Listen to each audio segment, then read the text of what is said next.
tell you why. Pepperidge Farm remembers. I noticed. Listen, bro, this is finals week. Once I can make it through this week, I think I'll be okay. There you go. All All right. right, we're now I'll be live. thinking about you. We're now kind live of. for the 5 patrons Thanks. that are I probably mean, watching. I'd appreciate some support, but it's cool. Just keep I'll it be to thinking yourself. about your theoretical child is what I'm thinking about. So. Oh my god. Cool. Listen. John. Really appreciate the support in my life here. John, you sure you want to do this? Why don't you take a look around this video tonight and tell me Yeah, if John. you want to What proceed. are you talking about? Once you're a parent, the one thing you root for is for other people to become parents. It has nothing to do with genders or anything. I would be saying the same thing to if Kyle were here. I think, John, that like I'm sure Kyle wants to hear it, too. inarguably, you guys as dudes have a lot less to do with that. I don't want to like minimize your role as Oh. dad. But, like, Oh, John, are you gonna fight me on this? turn on the I live think stream. yes. Yeah, it's on. It's on. You guys are live. Oh, Jesus, Sophie. I mean, I will argue Oh, with you God. because All right. I understand that you're a father, but did you grow it in your stomach? Did you push it out of your vagina? I'm No. gonna let you guys just deal work. with it out of it I'm later. gonna let you guys work this out. I want to point out that A, we are live, and B, I'm gonna go potty. You guys work this out, and I'll be back. It's like I'm just gonna walk away.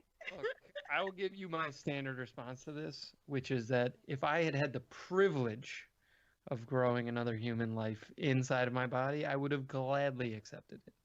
Oh, answer. God, I've never disliked you more than I do right now. That's fine. That's fine. That is fine. I will just say I feel very comfortable with the amount of parenting and parental responsibility that I take. No, we're not That's trying. not- I'm not that's not trying to what this minimize is about. your role as a dad. I'm just saying that, like, I have not even ever like had having a child be a realistic thing, but you have not had to. Yes, Eric. John, just stop. You have not had to like live with the deep existential fear that your body could start growing another person at any moment. Like that's never a thing you've had to experience, and it's horrifying. Oh, all right. We should move on. We're not gonna get to a healthy place on this. Wow. I feel very strongly. So, as a parent of 3, I feel entitled to an opinion. I didn't say you're not entitled to opinion, just that you should acknowledge, A like, little bit what it sounded like. I talk about this with my wife all the time. okay. And what did she say? We've gotten to a healthy spot, at least. Oh, okay. You've gotten to a healthy spot, but what you're Yeah. saying is that it's taken a minute and that she doesn't agree with you. No, that's actually how I'm saying. It kind of sounds like it. All right. I can't wait to get to Slack to see the like 2 patrons that are watching this live and having feelings on both sides. Yeah.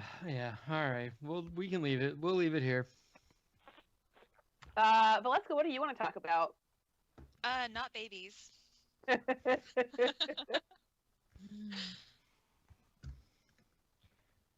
What? I mean, I guess we could talk about the movie, but we should probably hold on to No, that for a we little gotta- bit. Yeah, save that. Save that. You can't waste any of the really good gems on the live stream at the beginning. Exactly. Yeah, You they gotta tune save in all for the the pearls. arguing, not for the analysis. All the pearls. It was dark. Oh no! Come on. It's some of the analysis too. I meant the pre-show. Has anybody seen this guy's other movie? Slight? I Yeah. have not. I want to now, though. Yeah, I kind of want to too. John, did you see- It was. Did you see that the boyfriend is Varg? Well, I never saw that movie though. Oh, you should see that movie. It's pretty good. Yeah. What was the movie? I also feel like it helps you understand Joe. Lords of Chaos. Ah, I feel like I understand Joe so much better. Hold on, I gotta get a cushion for my bottom here. Hold on. He also has a movie. Butt cushion. He wrote. What a delicate little boy.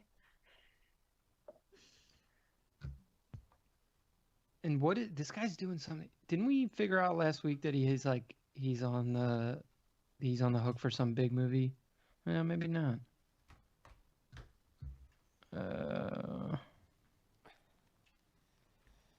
Yeah. Oh, never mind. Much better. I sit on like a dining room chair now that doesn't have a pad on it, so I like to put a blanket on it. That's awful. It's not great, but it keeps me Sitting alert. on a bed. It keeps me alert. Oh man. Okay. We're recording. Just a reminder, John, you will not have music underneath you for word of the day, so wait for my cue. Come on, man. How many times do I got to be reminded? Okay. Plenty. All right, everybody stand by. All right, let me phrase that. Everybody mute.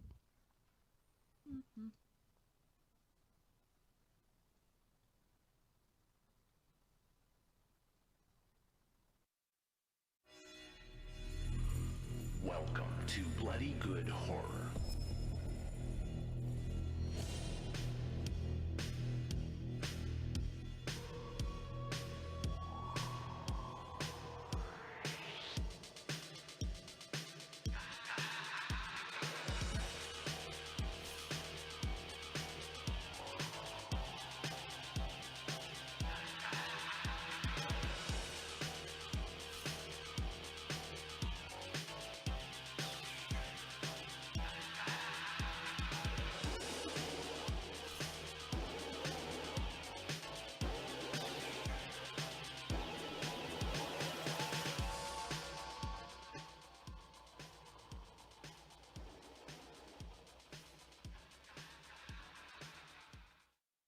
Hello, everybody, and welcome to another exciting episode of Bloody Good Horror. My name's Eric, and I'll be your host for this evening, where we will be reviewing Sweetheart, something you don't ever want to call a woman in the context that this movie presents it.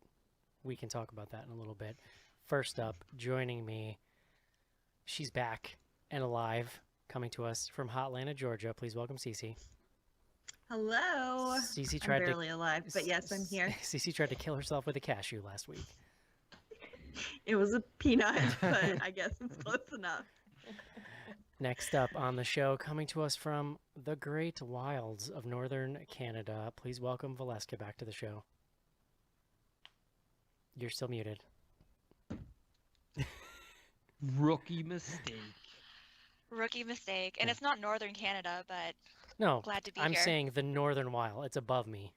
You're north Okay. of us. You're somewhere above me is all I'm saying. Would you describe it as wild or like on a scale of 1 to 10 maybe? I'm podcasting from the tundra, so it's Yeah. pretty wild. If Joe was here, he would start singing "She's So High," but I'm not going to do that. Listen, I've said Atlanta. Somebody please do it. I've said Hotlanta, Georgia for 6 years. You're just going to have to deal with it. Next up on the Fair enough. show, founding member of the new class, please welcome back Sophie. Every week when you introduce me, I wonder if you know where I live. Earth. You live in Philly. Doing great. You live in Philly. Oh, really? No. It's a. I I lived think. in I think he's Kansas kidding. City, Missouri, and before that, I lived in Delaware. Oh, I knew that because you're always talking about the barbecue. I knew that. I knew that. Here we You're are. always talking about the what? The barbecue? The If barbecue. you would let him, if you would let him work through it, he would have got. Every Kansas time- City barbecue is very good. Every time That's there's a true story. barbecue conversation on Yes. Slack, we have a lot of Texans on Slack, Ah. and so it always starts off with the Texas talk, and then inevitably somebody comes in and is like, I kind of like North Carolina. And then like 2 hours later, because Sophie is an adult who's very busy, she'll pop in and be like, hey, y'all, you heard of this Kansas City barbecue? You guys should check it out. And I'm always like, that's right, It's Kansas so good. City. Yeah. Anyway, last up tonight, joining me on the show, at least for now, we'll see what happens based on the pre-show. He is the business manager of bloodygoodhorror.com. Please welcome John Schnarch to the show. Hello, Eric. John, do you want a new title? Because I was looking at your like company website for your actual real life job, and you're like, Mm-hmm. this is the fanciest thing I've ever seen. Why were you looking at that Because website? he sent it to me. He was like, check this, Oh, because he wanted me to. I actually, that was not exactly what happened. No, you but were like, okay. hey, look at these shows we produce, because he works for a podcast company. His title is Vice President of Business Operations. So, John, congratulations. That is now your title here. Well, it's not my title of my job either, but that's That's what it you're said. in the- Okay. You're Well, in the neighborhood. either You're way, fine. I cannot have another podcasting company give you a better title, and so that's what you are. Fair. Yeah. All right, cool. I appreciate it. There you go. Um, I'm a title whore, if nothing else, Eric. So history-making episode of Bloody Good Horror tonight. In case you haven't done the math, this is the first time in our 12-year history there are more ladies on the show than men. Yes. Feels right. Congratulations. And Cece's already fired up, so I'm scared. I am already fired up. Love it. Haven't even been drinking. Well, small favors. Yeah, Yeah. it's exciting. It's exciting. And we're going to talk about this movie that doesn't at all have thorny boyfriend-related issues in it, so that should be a lot of fun. There's a little gender stuff, but nothing crazy. Well, let's do it. Let's get right into it. We're here to talk about Sweetheart, so let's take a quick break and do just that. This is it, Jennifer. Your big break in TV. From the prime time. Main feature.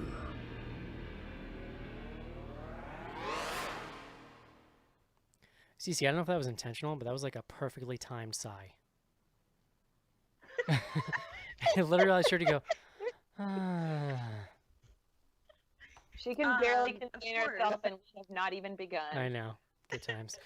John Schnars. Yes, Eric. Words. You don't Mhm. you don't always put them in the right order, I'm finding tonight, but you do know them. Occasionally. Yeah, you do know them. I know some. You learned words at Duke. Duke, of course, where the illustrious Professor Plumpkin resides. And Did you also know that the actor who plays Varg's mom taught at Duke? Really?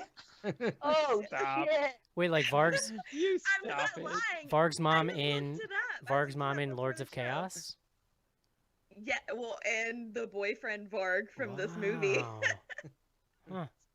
See, it all comes around Like, back where to does Duke. one even stumble onto facts like that? Well, because I was trying to figure out where he was from, and then I looked at his parents, and then I looked at his mom, and then it said Duke.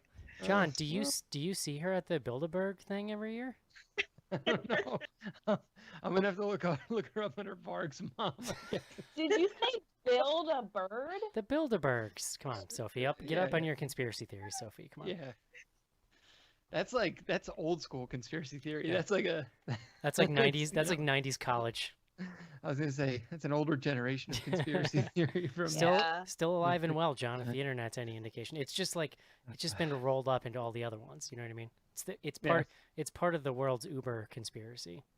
They did 9/11. That's how I keep it straight. One of the people. It's complicated, John. I don't want to get into it. Anyway, let's do it. Please bring us the word of the day.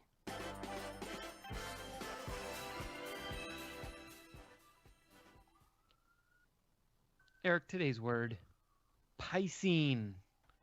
Piscine. I'm a Gemini. Well, Of course you are. Piscine, Eric, is an adjective, and it means of or concerning fish.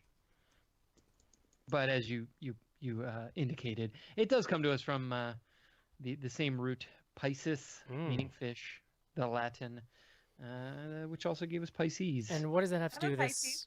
Me too. Oh, very nice. Oh, What does that have to do with this illustrious movie, John? huh. God. Man, So that many facts feigned- today.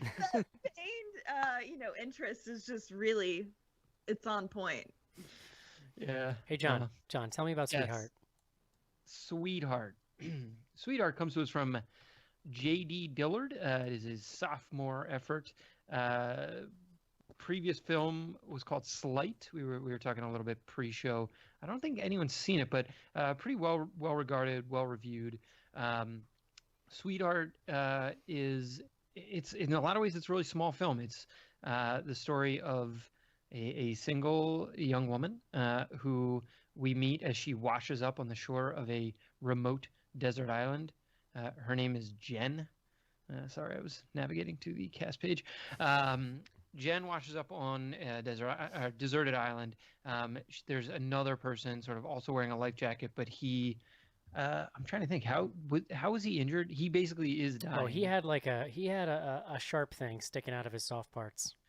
And Yeah. she did the Coral, thing I that think? everyone knows you should do, which is immediately pull out the thing that's sticking out of a person's Yeah. body and let Yeah. out pretty immediately. Yeah, Valeska's right. I think it looked like coral. Yeah. Okay. Well, it's funny because I sort of like turned away from the screen for a second and I thought it was a bone that was sticking. I thought it was like a compound fracture, and I did one of those winces and yeah. Either- He just pulled out his rib. Well, no, I thought she pushed Huh. it back in. That's why I was confused. Oh, it's well, a- I mean, either way, it's pretty gross. No, it's not good. Needless to say, he does not make it. Spoiler alert, I guess.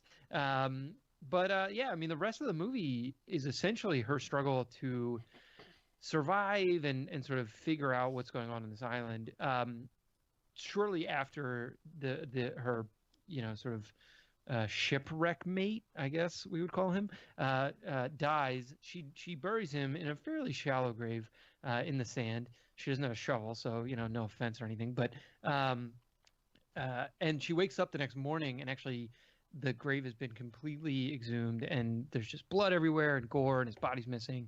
So she knows something weird is going on.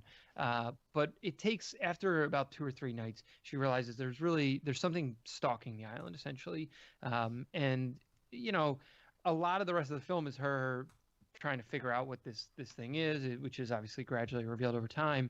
About midway through the film, I think it's like almost exactly halfway in, we do get 2 other characters who land on the island, and that kind of jumpstarts some of the character arc, because the rest of the film is essentially silent. I mean, there is some exclaiming, maybe a sigh or two, but otherwise, really, sort of dialogueless film in a lot of ways. Some fish evisceration.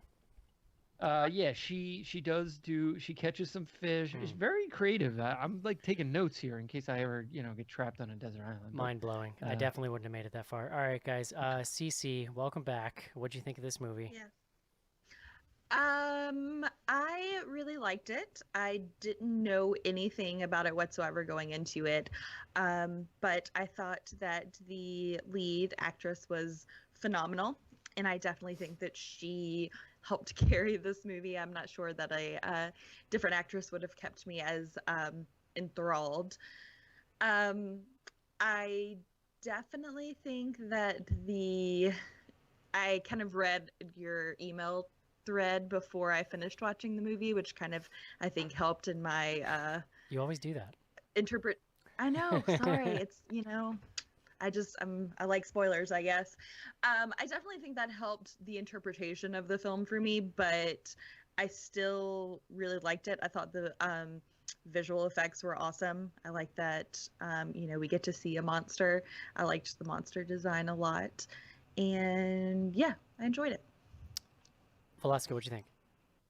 I thought it was really effective. I liked that it combined 2 of my favorite things: a near total lack of unnecessary exposition and low-key social-political themes. I also thought that the acting was amazing, and without that actress, it probably would have fallen flat for me, I think. She just really carried it. She's really expressive. It's basically like a silent film for the first 45 minutes, which is great. And I like that it played into themes of both female hysteria and the struggle of people of color to convince others of their lived experience and threats to their safety. And also, it was gorgeous. I would visit that island with or without the creature on it. I mean, I'll take a machete. It'll be fine. Yeah, it's funny. I was thinking about like how pretty the island is, because we just watched The Nightingale, where we were reading that Jennifer Kent cropped to 4:3 to avoid sort of too much, like scenery porn, whereas like there's a lot of it in this movie. Like they kind of lean into it. It's Which so is beautiful. interesting. Yeah. Sophie. Yeah, so I really like this movie. I like Cece. I watched this a couple weeks ago, knowing nothing about it except that Kiersey Clemons was in it. And I've seen her in a couple other things and find her to always be super compelling. And I've seen her in a couple different roles, sort of doing very different characters, and I always find her really interesting and believable. So I knew nothing about it except it had to do with her being trapped somewhere with water. And I was so into it. It's like she's floating in the water and she was freaked out, and I'm You had gonna seen watch the this. poster, is what you're saying? Yes, 100%. But so I think, I'm sure we'll talk about this, but I think this movie does a really good thing. Valeska sort of touched on this, where we come in right in the middle of stuff, and not until the very end do they really explain how she got to be on this island, and even then the details are really minimal, which I found really effective, because I think her performance is such that it doesn't really matter how she got there. We believe that she is stuck there, and her performance is such that we can sort of play along with her and understand like the emotional experience that she's having. And like Valeska touched on, I think the stuff towards the end when she is joined by other people from her boat or plane or whatever happened. It was. They do explain that it was a boat. Like it's Okay. kind of. It's quick. I mean, there's to Valeska's It's point. a There's not a line, lot. Of I think right? it's a Yeah. single line where they talk about being on a boat before they crash. Well, yeah. It's the boyfriend is kind of like when he's haranguing her. It's a good word. Yeah. That could have been your word. I feel like all of that stuff is just done really, really effectively. And I think like I talked about this a little bit over email, but I feel like it's harder than I think people realize to create a monster like that feels scary. I think you can try to make a creature, but even if you have really good special effects, you have to sort of hit this weird frequency to make it feel viscerally frightening, and I think this movie kind of nailed it with the monster. I mean, it's all in the directing. You could have easily made this monster kind of cheesy, and instead, Yeah, I just didn't think they could have nailed definitely. it. Definitely. I think it's a really interesting movie. It's an interesting mix of lots of elements of like throwback monster movies. I got a definite Pumpkinhead vibe from the creature, which is kind of speaking my language. Like there are moments you can tell they had a giant ass rubber suit they use in some of these scenes, but they direct it really well. I think they keep it in the shadows where it needs to be. It's definitely augmented by some CGI, but it's kind of a neat. It's a throwback design, and then it's really aggressive. They're not trying to be too cute with it. It's just a big ass scary monster thing with like claws and stuff, which I really and a weird ass creepy face, which I really enjoyed.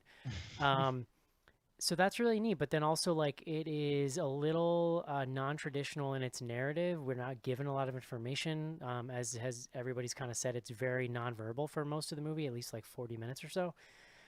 It does take a pretty hard swing once the boyfriend and other friend character wash up on the island. It's just different because I think it's a little. It's good. I think everything works in the end. It's a really enjoyable movie. It's kind of a hard swing because you're sort of not enjoying, but like you're into this woman's struggle. She's on this island and like she's kind of like John was saying, she's kind of kicking ass surviving. Like she figured out how to fish. She's like catching sharks and shit. She's making fire and like also as we see go on, she's trying to fight off this monster, figure out what it is, and just kind of try to fight back. What happens that makes it kind of hard to watch is then the boyfriend shows up. He's a total dick. Him and the other friend are kind of gaslighting her. I mean, understandably, right? Like they've been on not that he's an asshole, but like they don't totally believe her that there's a monster. They've been on the boat for days. They're probably half delirious themselves. They sort of team up and kind of act shitty towards her, tie her up because they're afraid she's going to hurt them or herself. Yeah, so that part's interesting because it takes a pretty hard turn. But overall, I really liked it. It's a really fun monster movie. It's got some great bits. It's got a few inspired visuals, and it's like an hour and 22 minutes, which again, speaking my language, nice. Yeah, did I get cut out of ladies' night here? Like, what's going on? You've been canceled. I'm sorry. God damn it, Derek. Yeah, all right. I guess I ultimately really ended up liking this movie a good bit too. The length helps a lot. I don't know, like I guess I actually liked it. What I would say is the experience of watching it, I was kind of a little put off by some of the structural choices, and as much as they shy away from exposition, and it's a really sort of minimalist experience for the first 45 minutes. When the other characters get there, they do a lot of legwork to give the Jen character an arc, which is a good arc. It's like actually really interesting and like impactful, I think, ultimately, but it feels rushed in a universe where, like, you could have just had those folks land on the island 10-15 minutes earlier and maybe had it spread out a little. I don't know. That if I had to be critical, that was the pacing's a little, I don't know, it's just uneven. It's like, it's different than something else. It's a little hard to take in a movie with zero dialogue, mostly, except for a few lines spoken out loud to herself. And then the boyfriend is like, it's a movie very interestingly light on plot exposition, right? Like not a No, lot it's is super light. not There's a lot none. not a lot is explained as to why they got there, which I actually really enjoyed. Even once the other characters show up, they're kind of meting out this information slowly through like random character lines, but it's very heavy in like relationship exposition, like interpersonal exposition about this character's past with the boyfriend, the other girl. Like it's just it's not that it isn't bad. I just think it's a lot coming at you when you've had nothing for 40 minutes or whatever is all. Yeah, I did like the main actress, Kiersey Clemens. It's funny because I recognized her and I had to go and look and see what else she's been in. So we covered Flatliners on the show. I thought she She's was okay. so bad in that movie. Sophie, Well, I mean- Sophie, that's the girl that you said acted like she had doesn't never had know sex what before. Sex sounds like. I remember. I know. I Amazing. mean, that's not. I actually don't put that on her because that's one of, honest to God, the worst movies I think we covered on this show. Wait, John. You don't put that on her? Like, do you think someone was telling her what sounds to make? No, I don't. I'm not talking. Sorry, I don't mean the sex part thing. I just mean like that movie was so bad. Like I don't put that on anyone. I don't Like, remember the whatever, sound it's- of the sex scene so much as the arrhythmic bouncing. It was like a lot of sounds that made no sense. She's feel like very someone- prudish. We I just feel don't like know. someone Yeah. told her and was like, didn't tell her it was the sex scene, and they were like, okay, Kiersey, just make a lot of like "Oh!" sounds, and she did that. I mean, it And was it's just like, also her mom was in the Is other that room. actually what it sounded like? I don't remember, but it was pretty awful. It was It- like it- equivalent to in how much sense it made. The monster sound from Sweetheart. They actually just pulled that over from Flatliners. Oh my It was the God. sex- But yeah, I like her a lot here. It's like it's fun to watch her. Like she doesn't allow herself to be defeated. You know what I mean? Like she has these moments of frustration, but you see her fight through it, and it's like a satisfying thing to watch. It's a satisfying, in the vein of such classic survival films as Castaway, John, as brought up by our own Joe over email. But like there's a reason why these movies are compelling. If the acting is good, it's satisfying to watch people overcome these challenges. Especially people so relatable, because I mean, she landed on the island. She's not like particularly super skilled in any of these things. She's basically just like working it out as she goes along, which is great. Yeah. So you're like, she's just like me. Yeah, I will I tell can you- do this. Yeah. One of the one of the scariest moments is when she goes into that log, and I think sleeps there for the night, right? Tries to anyway. I I would be stuffing like leaves in my ears. Like I don't want things climbing in my ears or my nose or my mouth. I don't think there's any way I am falling asleep inside a log. I mean that. Oh God, it was Wait, really but to be that was. very clear, at that point, she knows the monster's a thing, right? So, Yeah. would you rather contend with the monster? I mean, I guess she had to anyway, but She figured out other like the hammock. What now we're gonna get I'd into be some more of the, afraid like, of sleeping in the hammock though. Like, what if you roll Oh, over and no. fall out?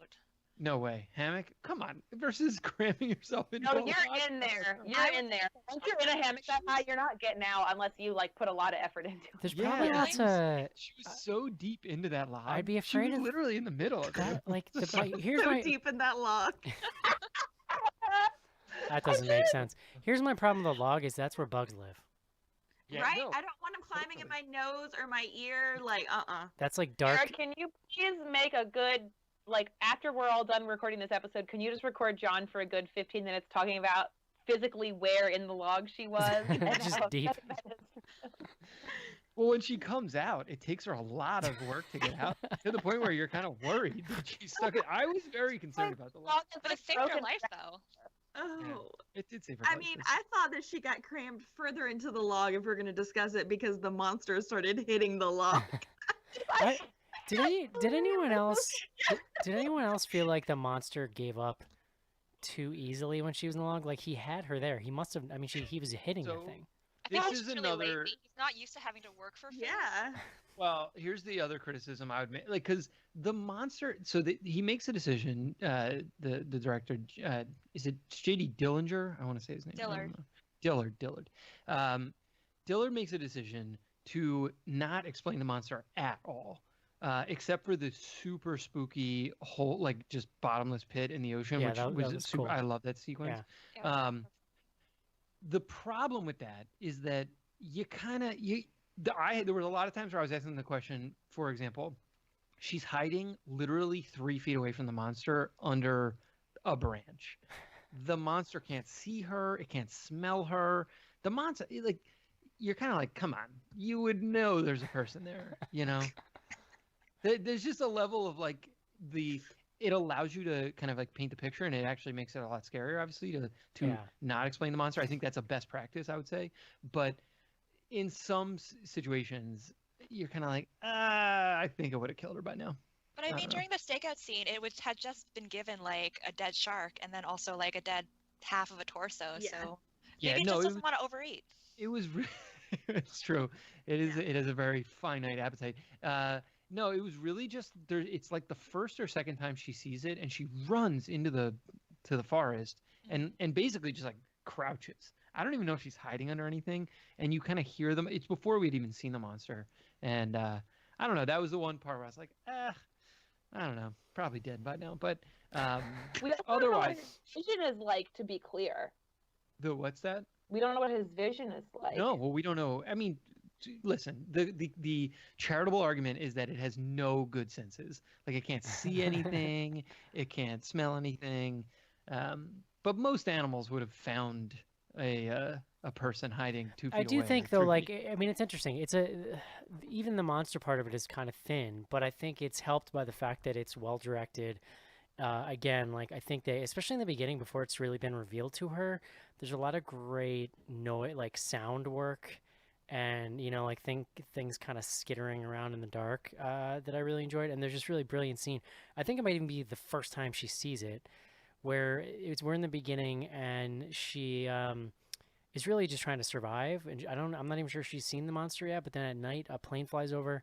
She rushes, and all you're thinking is like, oh, she's trying to signal the plane, and she shoots a flare, and she's watching it just kind of like die into the night sky. And then as it hits the horizon, she sees this thing like very. It reminded me of like a very like Lovecraftian like elder god kind of thing, where like this monster is just hovering above the water, this big dark silhouette, like brilliant. It's probably the best shot in the film, I think. I mean, the whole film was built around that scene. Yeah, you said that you Yeah. read that, right? That was like where the inspiration came from. Yeah, the director was drunk and he was sitting on a beach and he was like, what if I saw something rise out of the water behind like lights? And then he just kind of was drawn to that image and just wrote the film around it, which, I mean, it's such an iconic shot. It is, yeah. Not it's surprising. awesome. And who has not been drunk on a beach? Let's say, I take that back. Who just hasn't been sitting on the beach when it's dark and just, I mean, I don't know. There's something about the ocean at night. It's so black. It's so big. It's And then to have that sort of silhouette, it's a super effective shot. I love just the shot of her face with the red light on it as well. Well, it's interesting because I that whole didn't like sequence is- Cece. I didn't know much about this movie at all, like literally anything about this movie. So I'm watching, and up until that scene, you're just kind of invested in her survival, and all of a sudden, you're watching the scene. You're like, oh, you like because it's interesting. Like as the flare falls, you're literally like your emotions are like you're kind of like oh, because she's missing the plane, and then you're like oh, like suddenly I perked up and I was like, okay, I like what we're doing here. Like I feel like it definitely like that moment sucked me and kind of won me over for most of it. Sophie, you said you saw this in the theater, or you saw it on a big screen? No, I did not. Oh, I all right. watched it on a laptop. No, I don't think it's getting a On the theatrical laptop. release, actually. Yeah, I think it was straight to VOD. but that's what I am so baffled by, and like I don't know if anyone's like read about this. So this movie has a quote unquote release date of January 28th, 2019, which was basically like the beginning of this year. I hadn't heard about it at all until some folks were talking about it literally over the last like couple of weeks on Slack. It's a Blumhouse movie, so they usually know what they're doing. They can kind of put their stuff wherever. I just don't understand how this didn't end up on a Netflix or something like that. Did Yeah, any? I'm I mean, really has it? surprised.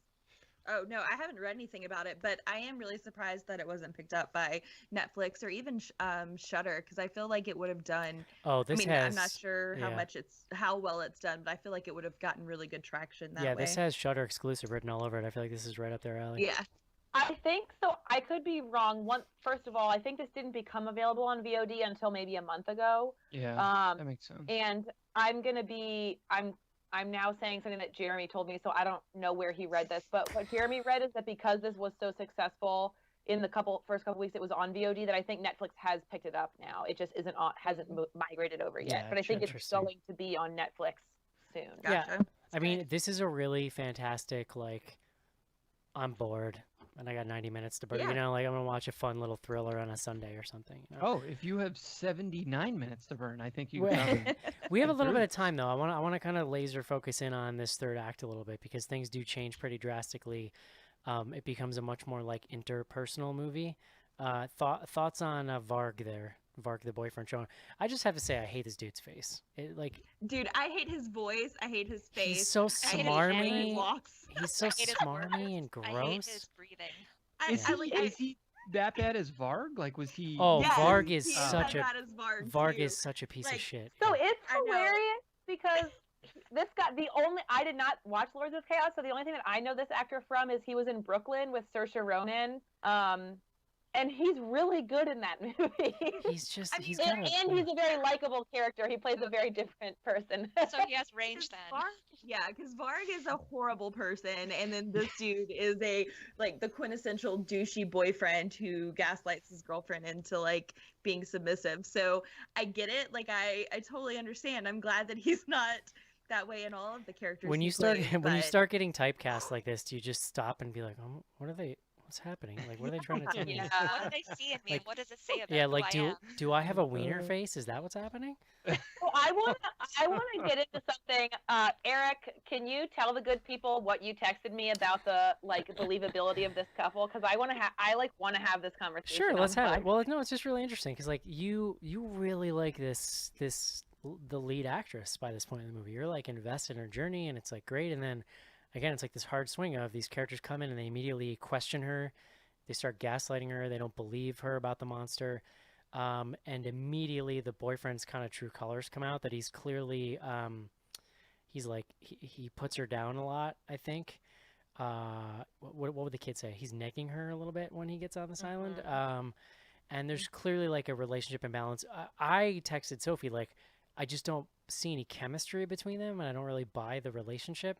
To which Sophie wrote back, do you know how many women are dating duds? And I was like, sorry, I haven't had that experience, so I couldn't tell you. But Eric, I dated that guy, basically. I dated that guy. So Like, that- I think I feel like probably we most totally women all that have you know dated that have guy. dated that guy. Like, most women that you know that you respect and love have dated that guy. okay, you guys were all talking at the same time, so I didn't hear any of that. But Well, I can tell you it was all in agreement. Yeah. That's exactly what it The was. point was, we have all dated that guy. now listen, Sophie's point was well taken. That but it's interesting. Like it's just tough to watch. I mean, intentionally, it's tough to watch because these people show up and you want her to have support, and instead it's like you're immediately just thrown into this relationship drama that you get like I think like protective of her.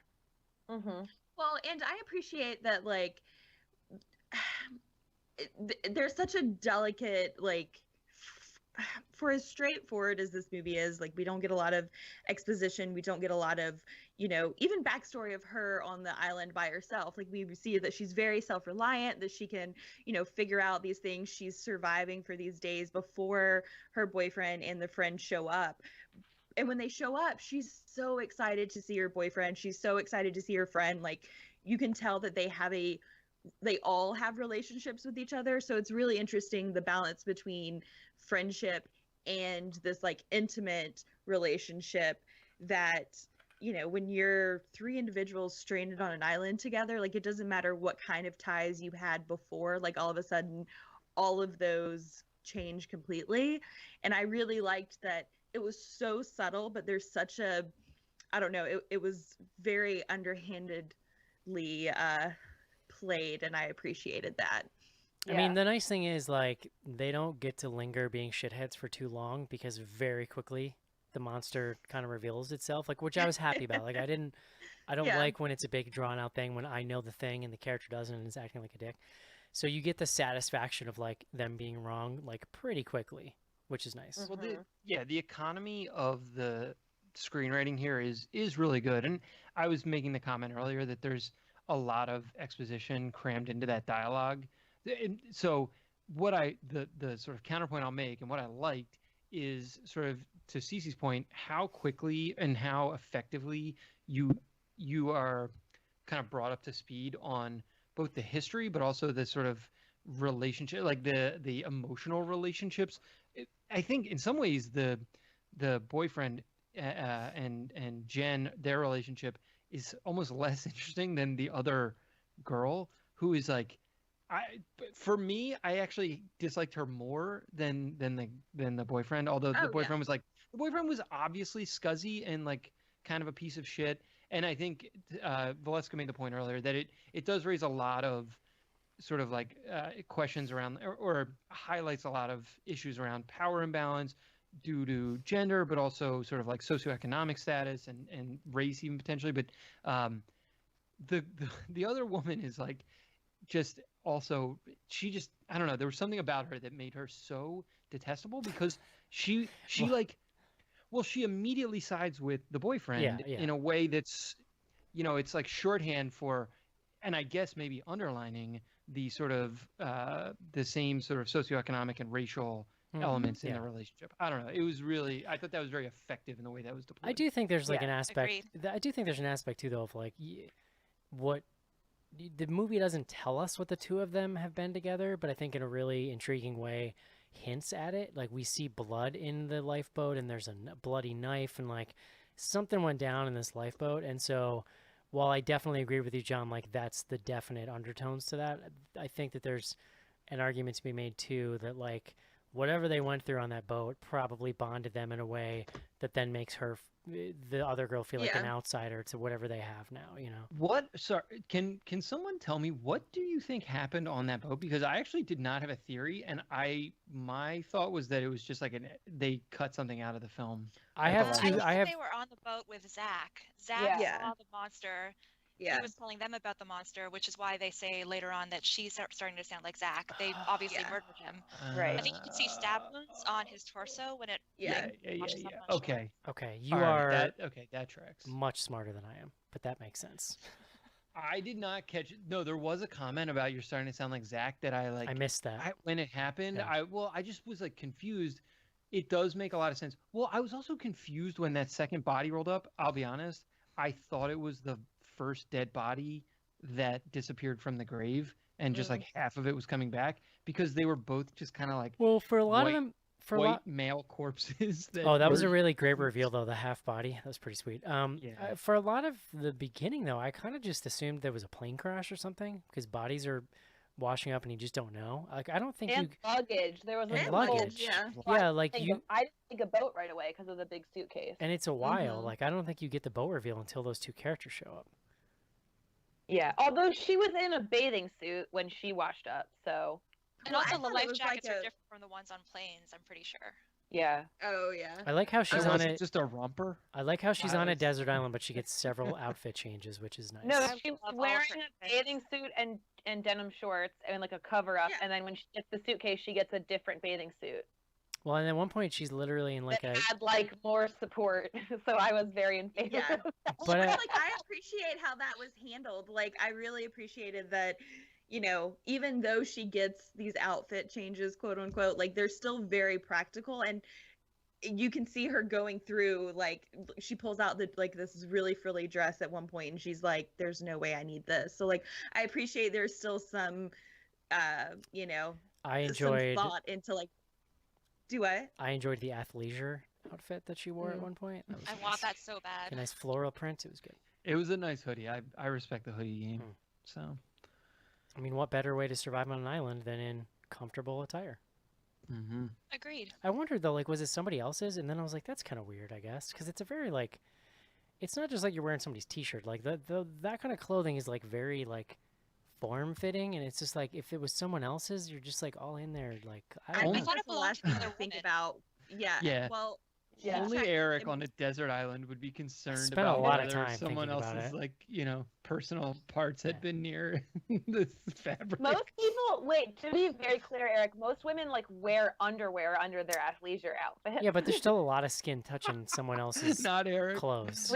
Raise your hand as a lady if you've ever borrowed other tight clothes from other women. Oh. Okay. Well, I wouldn't do that if I was a lady. I'm just saying. It's a I mean, personal. like, it's a. clean clothes. It's a personal preference. Okay. Dudes don't We're learning a really. lot about Dudes don't clothes really from these. exchange like borrow clothes because dude clothes are gross.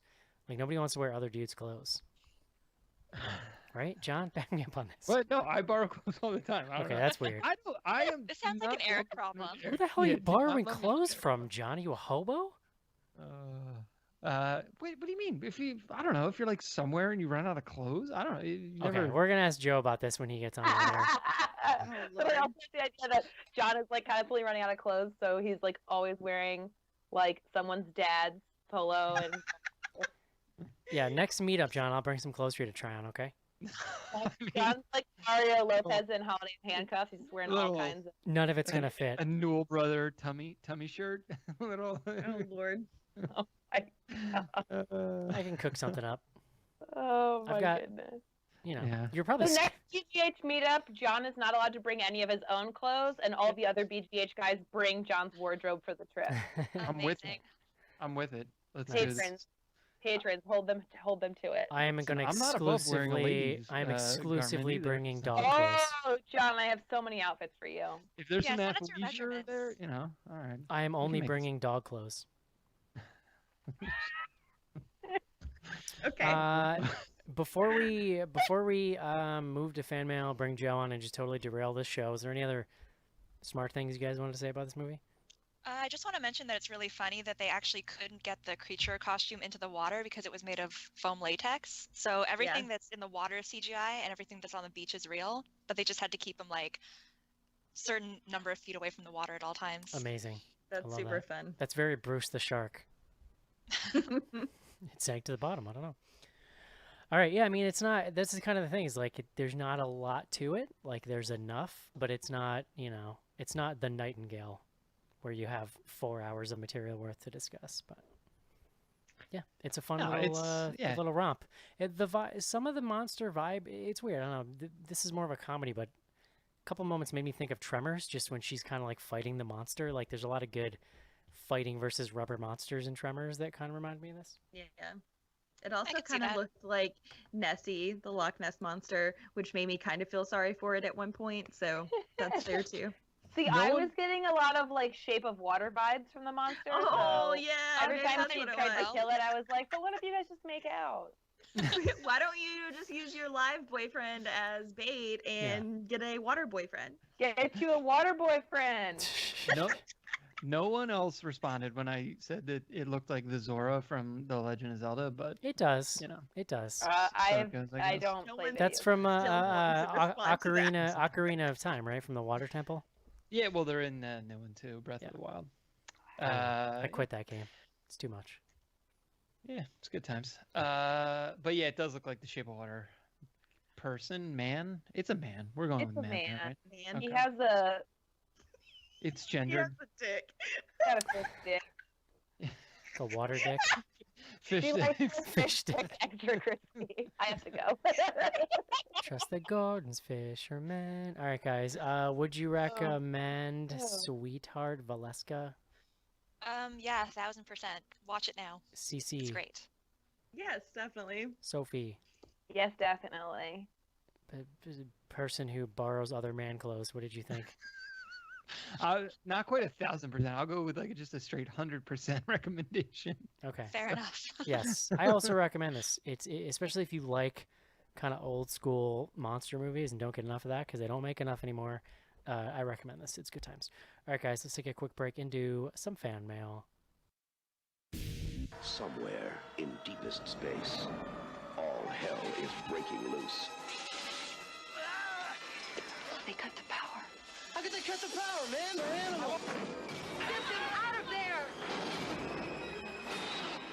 Aliens. This time it's war. Aliens, the new movie. Rated R.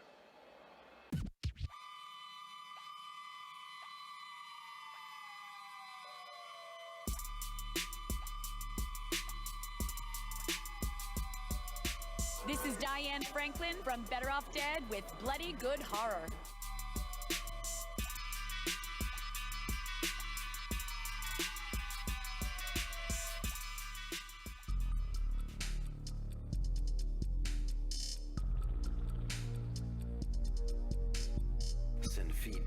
info@bloodygoodhorror.com or on Twitter using hashtag AskBGH. Join Patreon to get back episodes and much more. Patreon.com/bloodygoodhorror.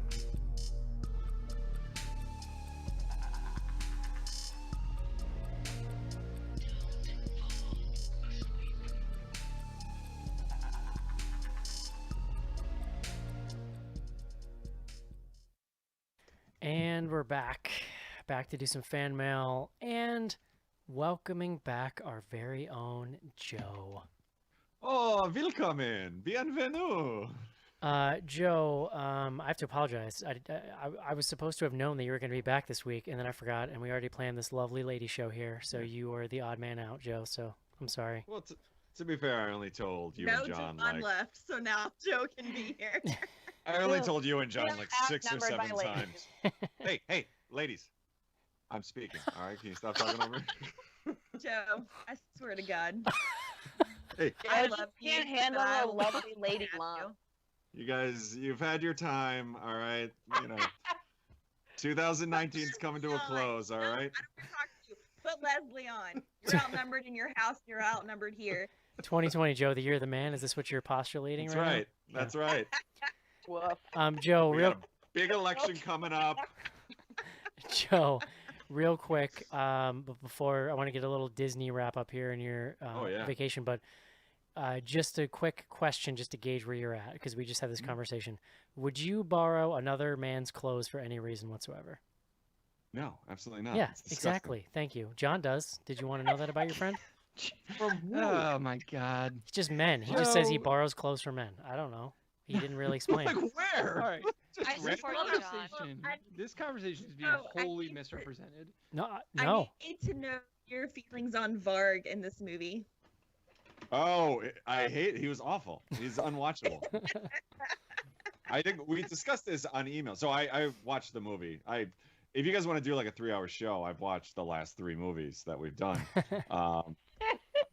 No, I think I mentioned I really like this movie until Varg showed up and his awful acting just like took over the Do you screen. think about his sex scene from Lords of Chaos? His fake. Immediately, his so I fake was looking wiener. up because Eric and I were talking on G-Chat. Like, I know I've seen this guy in something. Like, I recognized his voice more than I did his like what he looked like, because he looks a lot different in Lords of Chaos. And my immediate reaction was like, oh, I've seen this guy's peen before. Yeah. Like, No, I think it was. Didn't we read that it was fake?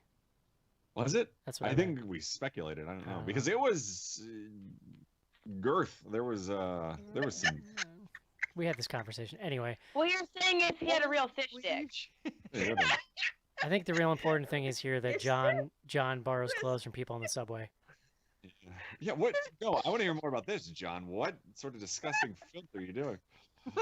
Okay. The question was, have you ever borrowed clothes from another man? And I was like, yeah, I've definitely worn somebody else's clothes at some point. I mean, I guess like in a I case don't where remember the last time it happened. I'm just saying it's like not a thing I'm constitutionally You don't have to against. defend yourself against them. It's totally fine. Thanks, Fun Valeska. fact. You Fun know, fact. you're John's right. wearing Professor Plumpkin's underwear right now. Women borrow each other's clothes all the time. This is not that weird. It's weird for dudes. Anyway, Joe, you just got back from a vacation where I assume you were wearing your own clothes. Could you tell me about it? absolutely I was wearing my own clothes. Yeah, we the wife and I finally did like our dream vacation where we did a week in Disney World and then a week on the Disney cruise, like gotta one s- fall. I gotta say, just following you on social media, it was decadent. I still like I keep looking back at our photos because it was great. It was like we were Caligula. concerned. We have a 9-month-old, so we're like, all right, we'll see how this goes. But she was great. Like, we had an awesome time. Star Wars Land, like, just immediately, like, as soon as we walked in, I had the feels.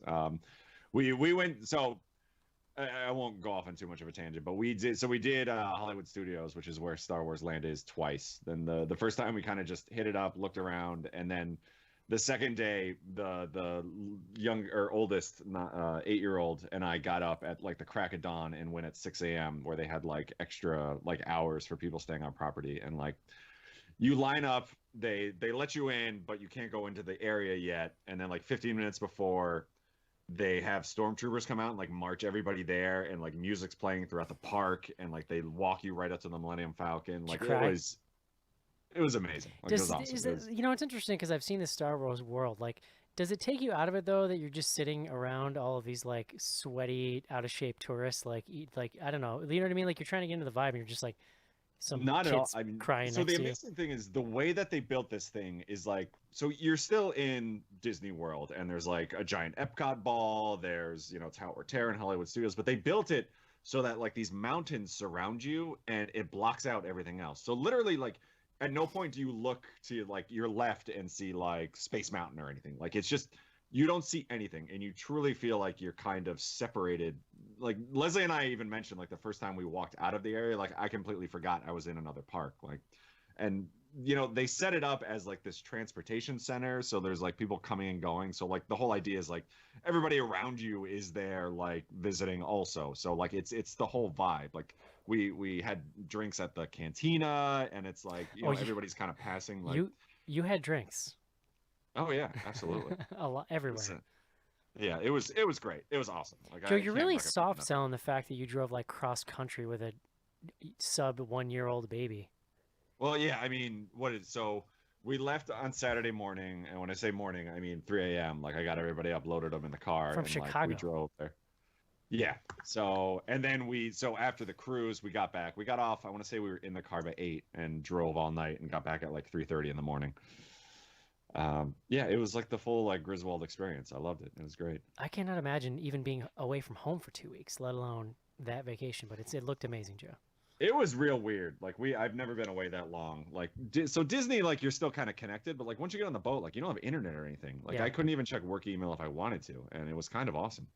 I was gonna say that's a dream. Yeah. Oh, John. Yeah, what are you doing? No on that mic, buddy. Why don't you call me on your phone? I mean, that's my next best option. Oh no. Are you borrowing someone's mic now too? All right. Sure. I'll I see don't you understand how you tomorrow. could borrow clothes, but you don't have a charger you can use. Like, why don't you borrow that? And he's gone. You guys heard his feelings. It's fine. It's fine. To be fair, my he God. probably should go out and get checked for TB because he probably hasn't. Joe, would you like to talk about the pornographic hot dog you ate? Footlongs. Yeah, I mean, honestly, I was amazed. I got home Saturday, or I mean, really Sunday morning, and like after waking up, the first thing I did was weighed myself, and I only put on 4 pounds the entire trip, which was amazing. So like, because it's just, I mean, you just eat nothing but garbage. But then on the cruise, it's like I ate my weight in soft serve ice cream. Like, it was decadent, CC, as you kids call it. Cool. Is that what the millennials are saying these days?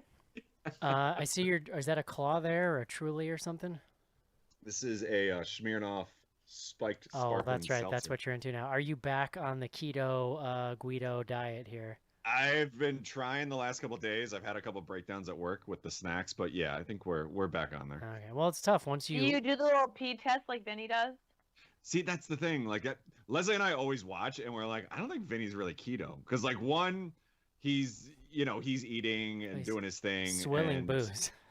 but then all of a sudden you see him like he's at a Alcohol. table full of like pasta and stuff, and then those pee tests, they don't work. Like, it pretty much tells you if you're dehydrated or not. So. Right. I don't long know, Vince. story short, you're not testing your urine. That's all I really wanted to know. No. We're not Does- doing that.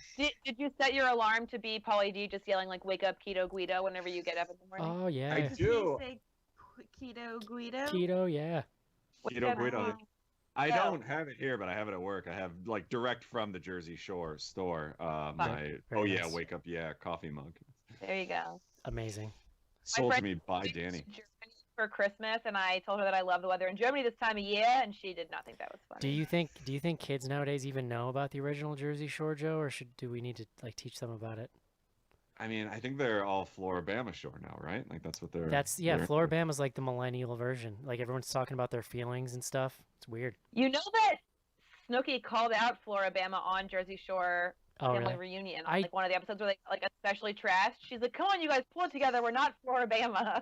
Yeah. Oh, really? I missed that. I do like Floribama Shore, if I'm being honest. Mhm. It's pretty good. Yeah, it's definitely very reminiscent of like the original Jersey Shore before they got jaded. Honestly, the best post Jersey Shore show they ever did was that other southern one where that dude ended up dying.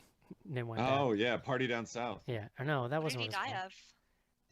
No, Party Down South Drinking. is not what it was called, Joe. something else. Oh, he died Party of. Down South was He the fell out of a TB. truck that was flooding. Oh yeah, he was like mudding and he like drowned in, like he sank in his truck or some shit, and like or he got stuck in it.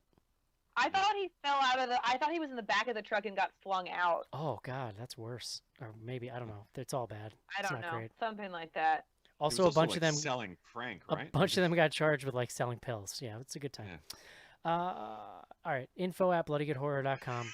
CC. John This is really took a turn. John is gone, but he's having some computer problems, but he's going to try to join us back here. Anyway, first up, we had an email from LT. Joe, do you remember this guy? Giants defensive back?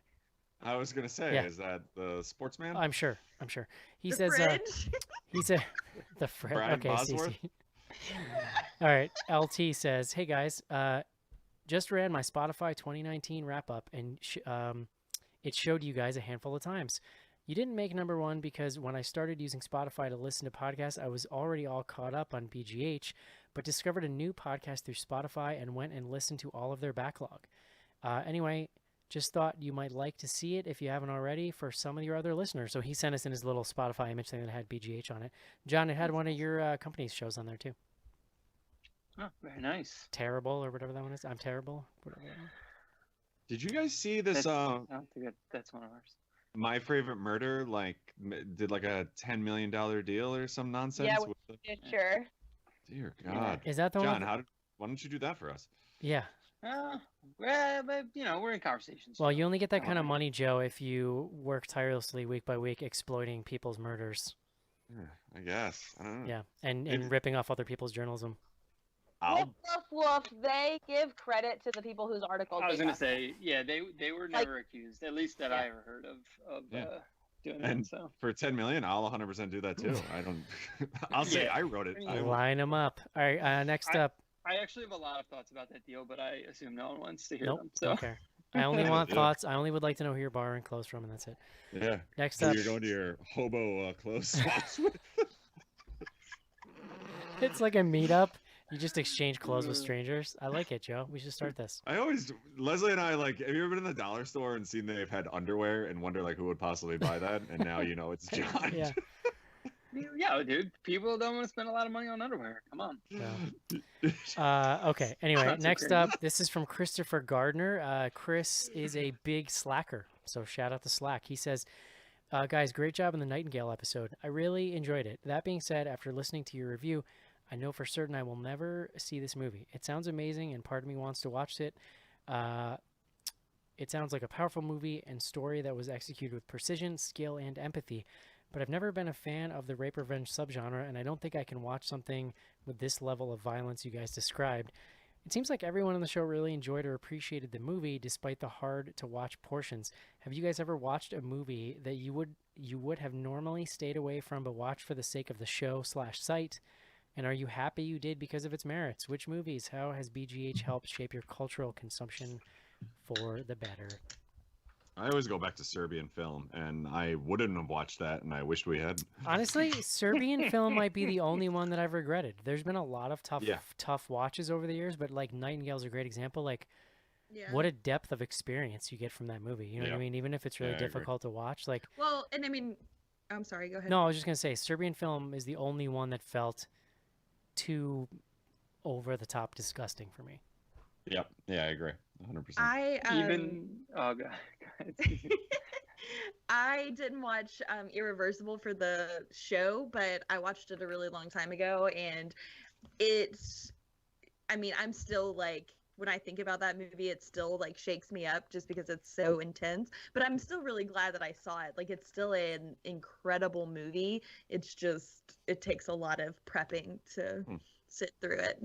Based on that Beyonce song, right? Mm-hmm. Don't you ever for a second think thinking irreversible. To the left. Joe, can you do me a favor? Do you know that song "She's So High"? Oh yeah. Can you sing like a tiny smidgen of that?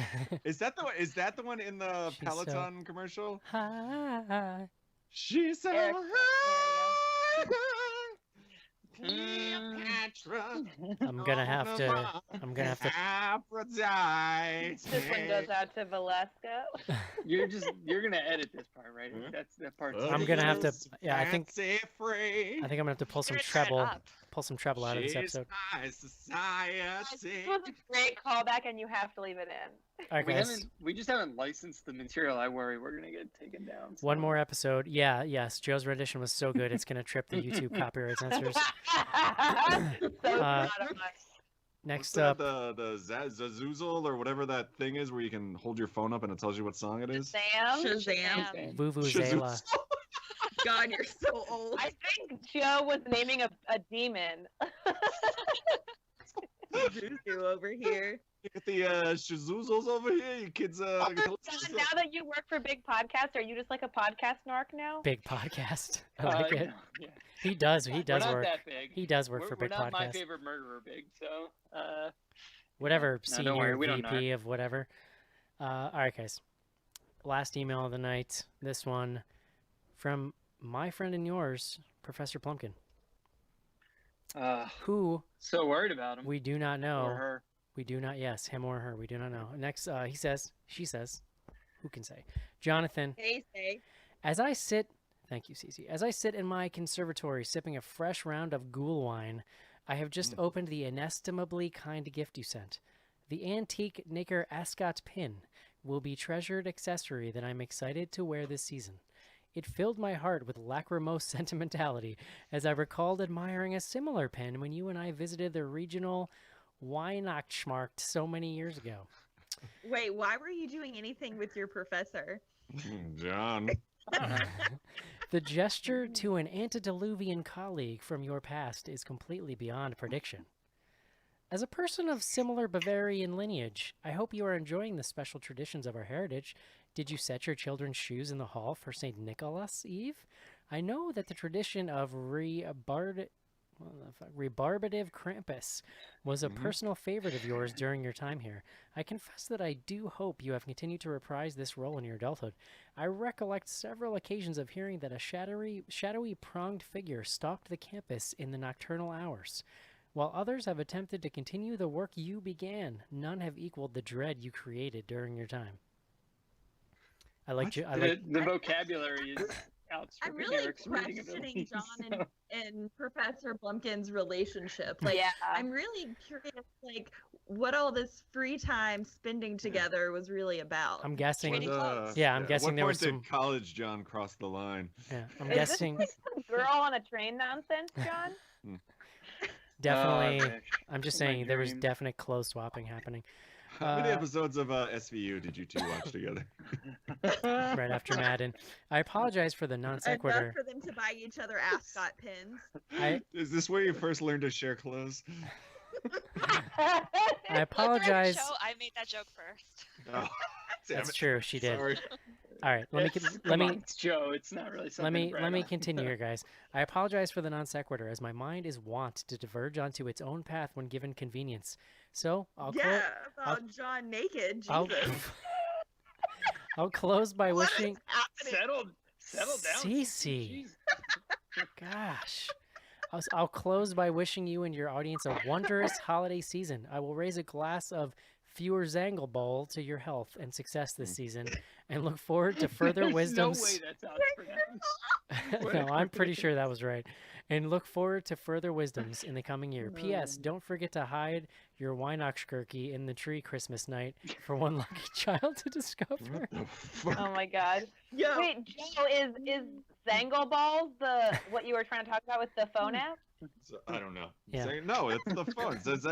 What did I say it was? Zazangle. Zazoozle? Zazoozle. Cordially, Professor Plumpkin of course, Duke University. Info at bloodygoodhorror.com. Duke University. Thank you, Professor Plumpkin, for taking your time out of your schedule full of presumably having irresponsible relationships with students to write us in. Thank you for that. I wanted to point out, too, because I forgot to mention earlier, our first email there from LT. John, you missed that. Giants great, LT. We were on his Spotify wrap-up for the year. You can listen to Bloody Good Horror on Spotify, even if you don't listen to podcasts there. please look us up and give us a follow. Helps get us out to more people. Greatly appreciated. All right, Joe. Yeah, what's up, man? It is time. Let's do some tweets.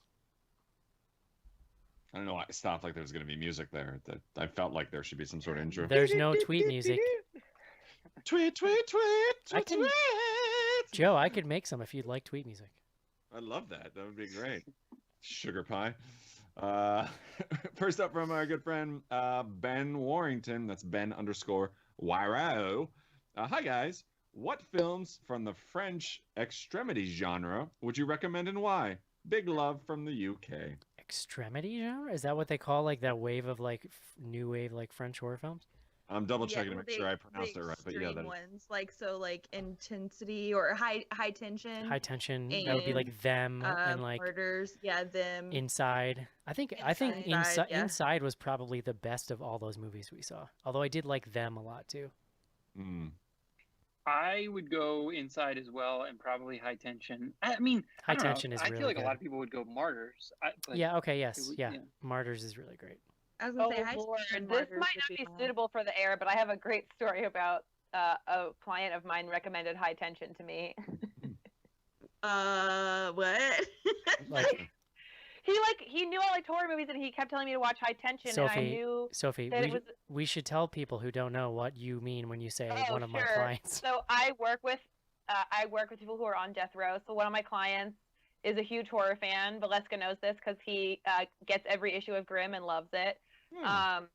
He's great. So he had recommended High Tension to me because I had never seen it, and I watched it. This was probably like 6 months ago before a visit. And I did not like it at all. But when I was there visiting with him, I was with co-counsel on his case. So it was myself and my client's like in his 40s probably, but it was the two of us and one of his attorneys who's this like late 50s, early 60s white guy.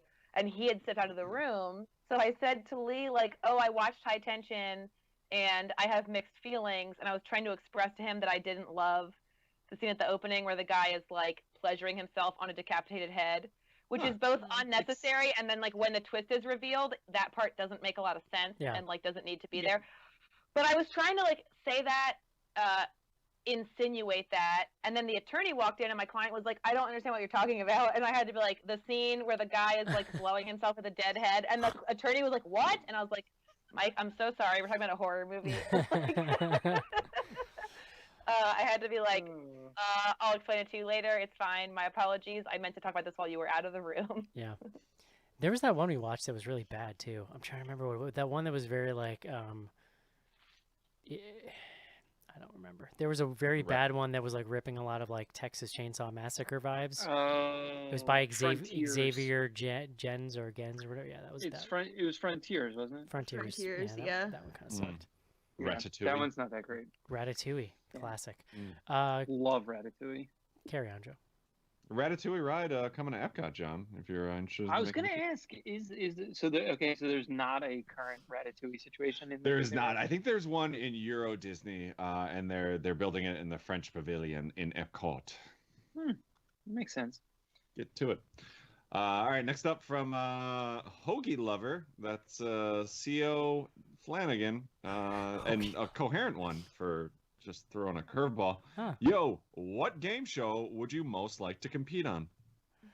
When I was a kid, I was obsessed with Press Your Luck. Although that one, I was about to say Press Your Luck. Would be they brought it back last year. Did you watch it, Joe? When they brought it back? Oh, it was awful. Oh, you didn't like Elizabeth it? Oh, I liked it with Banks Elizabeth hosted Banks. It was terrible. Interesting. Like unwatchable. I'm all about some Legends of the Hidden Temple. Oh yeah, Ooh. that's pretty. Oh, that would be good. Although I feel like as a child I would have been very afraid of the temple guards. Like I would have definitely like peed in a ball pit, and it would have been embarrassing.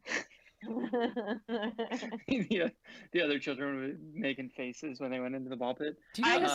A diver. Did anybody see that really awful Nickelodeon game show in the 90s that was like, it was all video games? So like you'd play video games in the first couple of rounds, and then the third round you were in this god-awful quote-unquote virtual reality thing, but all it was clearly a green screen because you could see them trying to look at the monitor, right? And something would be flying at you and you'd have to like duck on time to miss it. It was so awkward. It never worked either. It didn't work. It didn't work. It was so awkward. I have gotta no track idea. that down. Yeah, I know exactly what we're talking about, and I haven't thought about it since. Speaking of Nickelodeon game shows, do you guys remember Finders Keepers? No. No, that I wasn't don't a think thing. so. It was. You invented that show. I'm looking it up right now. I believe would have gone with Who Wants to Be a Millionaire. I actually still think that's a genius format. So it was My called. friend's mom was on that show and won a lot of money. Really? Dang. Yeah. nice. Nick Arcade. Nick Arcade. Nick was Arcade, the Nickelodeon name. Arcade. God, Nick Arcade. That You was ridiculous. Now that you say that. You know, John, in Disney's Hollywood Studios, they used to have a Who Wants to Be a Millionaire that you could compete on every day. They gave away $1,000. You know why I couldn't do that Okay, show? you Because guys. they make them artificially. First of all, they canceled that show, even in syndication, just this year. But I they was make gonna say it was on. they make you syndication. artificially pad the time by pretending you don't know the answer. Like you can tell they coach the contestants to like run through every answer out loud, and I'm like, there's no way on earth I could do that. I'd be like, dude, it's C. Yeah. Just shut up. Just it's good. They Isn't let it him go really pretty quick in the hard? beginning. Finders Keepers is a children's game show which first debuted on Nickelodeon in 1987 and featured two teams of two children attempting to find hidden objects in different rooms of a house. I remember. Do you guys remember there was one in the grocery store that was like that, where you had to Oh, find stuff in the Supermarket Sweep. Yeah. Yeah. Oh, Next my time you God. hear the beep, you could be a contestant on Supermarket Sweep. Valeska, what's yours? I would say I think that like either I'm getting smarter or Jeopardy questions are getting more dumbed down lately. So I'm gonna take Jeopardy. I feel like I could do pretty well on that. I have Why couldn't it runs. be both, Valeska? I have runs where I'm doing okay at Jeopardy, but I feel like I would totally freeze up on TV. Yeah, I think I would only do good at Jeopardy, like Teen Edition. I would I love to am play destroying smarter than this a fifth grader, but I'd like to be the fifth grader. All right, let's move on. Oh shoot, where did I go? Oh, okay, I'm good. Next up from Ben Jacobs, DBQ. I'm really having difficulty sticking to my wedding diet. Can one of you guys follow me around for the next few months and tackle me anytime I try to eat a burrito? I'm a patron. It's tough, dude. If that helps. I think I've told this story. I think I've told this story before, but I was like stress eating a lot for my wedding and gaining weight. And so like you typically will do a fitting for your tux like a couple months before, but then I knew I had gained weight. I'm like, I got to go back in. So I went back in like a couple weeks for my wedding, and this kid who measures me, he's looking at what they measured me at last time, and he starts taking new measurements, and he goes, "How much weight did you gain?" I was like, "Dude." Whoa. That's not in the handbook, bro. I'm not gonna lie, it was like 10 years ago. Still cuts pretty deep. This is not the same, but when my brother got married and I had to get a bridesmaid's dress, they got it from a very specific like local bridesmaids shop on Long Island, so I couldn't just go into like a David's Bridal and get measured and try the dress on. So like I went to a tailor in Chicago, they fitted me, I sent it, they sent me a dress that was like 4 sizes bigger than what I usually wear, and it did not fit. This is like 2 weeks before the wedding, and I called them and they were like, well, you have really weird measurements. Oh. Like, cool, thanks. Ugh. If you ever need someone like a recommendation, my tailor James, he's a tailor. He never lets me down. No. Cece. Whenever he Cece. sees your shining face. Cece. James Taylor. I've missed you so much. So much. I think my favorite meme on the current edition of Bloody Good Horror is the Joe Cece hate relationship. I mean, I always thought it was one way, but Hey, I gave a solid wave to the city of Atlanta as we drove through it. And, I'm really upset. You drove through Atlanta twice, and you didn't stop either time. Cece, honestly, you literally, if you're on the interstate through the city of Atlanta, you are less than a mile from my house. And they have a nice house, Joe. I literally had 14 more hours to drive. We have a guest room. You could have babysat your kids while y'all slept, but no. Yeah. Okay. Yeah, with your like critter collection in jars, no, thank you. That is in the studio. It is away from the normal part of the house. Thank you very much. Yeah, I'll the kid keep my 9-month-old away from your fucking cicada collection. Joe, the alright? baby can sleep in the room with all the spray paint. All the spray paint is in the studio. I'm just kidding. With the embalming table, can she take a nap in that? Yeah. Yeah, it closes right up. We Just put a honestly, play on Cece, top of it. we really did talk about it, but on the way down, we weren't through there till like 9 and still had like 5 hours, and then on the way back, we do want to make a trip to Atlanta. We don't need to hash this out on the show. All right, last but not least, We hash it out. from at Nelson Tommy, that's Tommy Nelson. I'm personally not a fan of the sweetheart candies. What's the best holiday treat / candy? Sweetheart candies, I think, are those ones around Valentine's Day that have like the little sayings on it. Yeah, but like, Oh, are we yeah. talking It's about? They're That's Necco sugar. wafers. Yeah, I love 'em. different- Yeah, they're pretty. Love 'em. They're fine. They're a nostalgic favorite. I don't know. I feel like whatever the seasonal iteration of the Reese's peanut butter Yeah. thing is. 100%. Yes. Guys, I'm about to change your life. Listeners, buckle in. Have you guys ever had a Twix Santa? Yeah. No. Okay. So Never even John heard of it. John may or may not remember that a couple of years ago, my boyfriend and brother John and Mayer, sister-in-law like, you were hanging out with I thought you doing, said- like, Yeah, a same. beer John Mayer marathon. every year gets together with his family and makes. No, but like my boyfriend and my brother and sister-in-law and I did the beer marathon in New York, and John came and met us for a beer like halfway through. Just ringing a 100% bell? remember. Okay. I think I had like 2 or 3 beers just to be, Yeah, like yeah. All right. So John. like we all drank 23 beers and John had 2, and then he biked home because he's an adult. But like There at you some go. point during this day, I realized that I had had like 16 beers and had not had any food. So I walked into my first Dwayne Reed that I've ever been into, and I like needed something to eat, and I bought a Twix Santa because it was close to the register.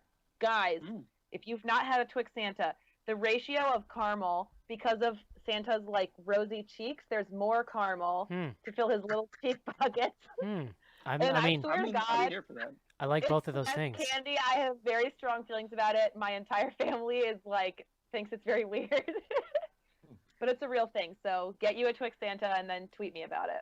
I'm glad that you said this because if I really am allergic to peanuts, I'm going to be really sad to have to give up Reese's. So maybe the Twix Santas will make up for this. I think a Twix Santa is better than any seasonal Reese's. Hot take. Dang. Well, seasonal Reese's, you lose the crinkle on the edge, and like without the crinkle, a Reese's is just kind of shit. Wow, True. you sound I know. racist as fuck right Agree now. to disagree. because- I don't like dry ass peanut butter, Joe. No, the trees and the eggs. The eggs, Your white trash Also- Twix Santa does not hold a A fucking Snickers candle to egg it. is like, whew, The eggs are Snickers so egg. good. That's The eggs true. are so Snickers good. egg is no joke. You sound ridiculous right now. Joe, get you a Twix Santa, and then we'll talk. All right, Joe. Let's carry on here. As I've mentioned multiple times, that was the last one. Love it. All right. Very quick here. So we're recording 2 shows next week. We haven't quite worked out the logistics of this yet, but we are going to record a show on Black Christmas. That's going to run next week, and then also next week we're going to record our year-ender show, which is going to run the week after that. So, our beer ender show. yes. Her ender, I hardly knew her. Yes. Quickly to wrap up Are here. you glad that me and Joe both are back? Quickly to wrap up here, Valeska, what would you like to tell people about tonight? I mean, I have a lot of stuff going on. It's probably easier to just follow me at BitchcraftTO on Twitter. I have a book that I'm co-editing coming out in February called Scared Sacred, Religion, Idolatry, and Worship in the Horror Film. Also a new issue of Grim Magazine is coming out the same month. So yeah, just follow me and I will post about it. Very nice. And if people want to check out your magazine, there's free digital issues on your site, right? Yep, anatomyofaScream.com. Love it. Perfect. Cece, Yes. I was delighted today when my phone said, "Hey, buddy, there's a new episode of Something Red out." I thought that Yeah, was like a misprint or something. Well, I thought it was very well edited. That was It the was, part that I yeah. liked All the about it. help from Eric and John, it finally got published. So yes, there's a new episode of Something Read Out. Hopefully there'll be another one pretty soon. Did you notice how good the audio sounded, Cece? I put a lot of yeah. TLC into that. I liked it. It sounded so good. And hopefully I'm planning on recording some more over the holidays so that we can get a little bit of a backlog going. So yeah. Yeah, so Something Red, for people who don't know, is so as if you become a BGH patron at any level, you get access to our spin-off shows. One of them is Cece's. She talks about books, and this is an episode with the lovely Adam, who's been on the show a couple times recently, and his bow ties. So yeah, what did you guys talk about? We talked about a Japanese book called Body, and it's a collection of short stories that are all related to bodily horror. Love it. I thought you were going to say bodily fluids.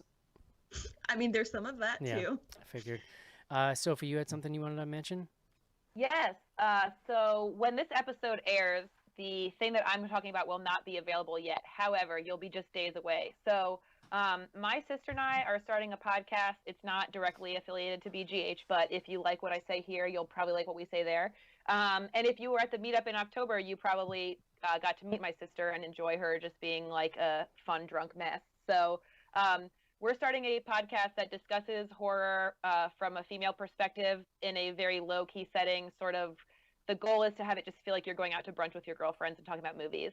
It's called 28 Days Ladier. And we're going to be dropping the first 2 episodes on Sunday, the 15th of December. I snorted. That was good. I like that. That was amazing. Love it. At any point, was there a discussion if it should be called 28 Days Labier? Oh my god. Oh my Lanta. Come on. You're telling me that didn't come up once. No. No, but fun fact, like this will probably not come out on our podcast, but like the original name that my sister had picked, because our last name is Day and it was going to be brunch themed and Bloody Mary themed, she wanted to call it Sundays Bloody Sundays. And we recorded one episode with that name, and then I was like, yeah, bro, like Selma, Alabama is Bloody Sunday, so we need to change the name. That's not going to work. I did have a drunken conversation with your sister at the meetup where she was asking, like, what should we do? Should we start a show? And I'm like, dude, just do it. Yeah, my sister accosted Eric while drunk after she had met Eric maybe 5 minutes before, and then she drank 3 glasses of wine and was like, I want to start a podcast. Listen, I'm always down to rap about podcasts with You people. guys seem like idiots. I bet I could do this. Listen, I love my sister dearly, but so far I'm the one who's in charge of recording and editing and doing all of the other things. She just like shows up to talk to me about it, but we're going to make it work. 2019 has definitely been the year of like think pieces by people who tried to start podcasts and it didn't just blow up immediately and they gave up, and that makes me feel good that we stuck with it. Hey, you leave Evan and I alone. All right, Eric?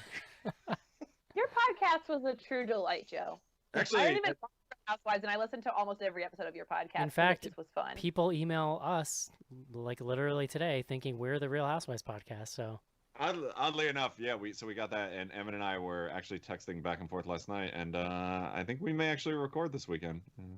Oh snap! Stop teasing me, Joe. Stop teasing me. It probably won't happen, but there was definitely a discussion. all right. It's going to do it, guys, for this episode of Bloody Good Horror. Next week, Black Christmas. The week after that, the year ender. And that's a wrap on 2019. Hope you enjoyed this show. We'll talk to you soon. See you. Bye. Bye. I don't even know where to go here. Goodbye. Bye-bye.